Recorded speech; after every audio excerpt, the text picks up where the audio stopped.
Hello everyone, welcome to TeamWS channel.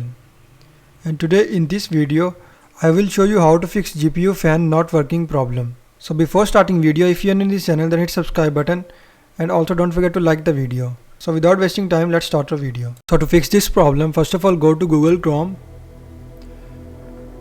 and download this software.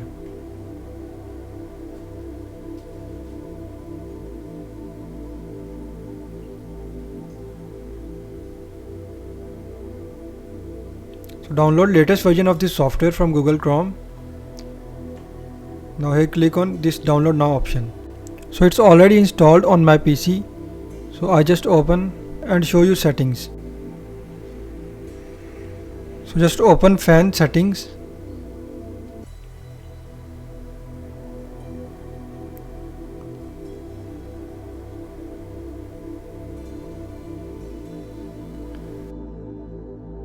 And here just disable this option and your GPU fan start working when it is required. So that's all for today's video, and if you like this video then hit like button and don't forget to subscribe to TeamWS channel. Thank you for watching.